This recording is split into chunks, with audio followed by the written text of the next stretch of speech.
Yayda pivə, qışda araq, gəlin gedək vurmağa. Bəli, Azərbaycan xalqı çöldə hava soyuq olunca, yağış səsi eşidilincə, biraz da payız havası, abu-havası hiss olununca artıq xəngəl sözləri, xəngəl mövzuları, içmək, vurma mövzuları oradan-buradan eşidilir. Yaxşı, bu bəylərə necə təsir eləyir? Mən androloq Ergün Hacıyev bu haqda danışmaq istəyirəm. Bildiyimiz kimi artıq yayda pivə və pivənin yanında verilən qəlinatlar, soyuq havalarda araq və daha xəmir ağırlıqlı qidalar qəbul edirik. Mövsüm də onu tələb edir təbii ki. Sadəcə olaraq yüksək kalori miqdarları, bu əlavə ilə xəngəl kimi qidalar biz bəylərdə gərəksiz şəkər artımına və eyni zamanda qarınlarımızın çıxmasına səbəb olur. Və əlavədən də üzərinə araq kimi güclü, içərisində şəkər olan və eyni zamanda bizim beynimizi yoran içki gəldiyində ciddi miqdarda bizim erektil qabiliyyətimiz, sərtləşmə qabiliyyətimiz bundan təsirlənir.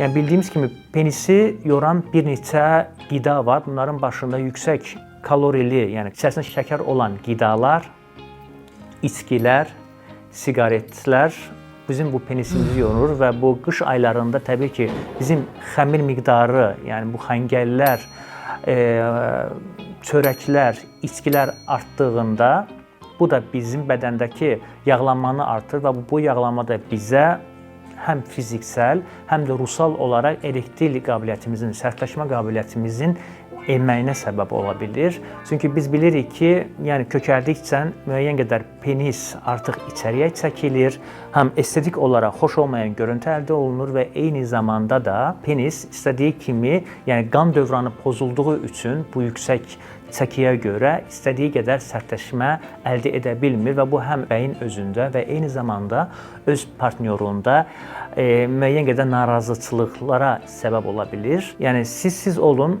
hər mövsümün öz yeməyi var, öz içkisi var. Əsas məqsəd, əsas burada diqqət edilməsi gərəkən bu mövsümlərdə sərtləşmə problemlərinizdən, yəni cinsel problemləri yaşamamaq üçün mütləq dərəcədə öz qida porsiyanıza, öz içdiklərinizə nəzarət etməlisiniz.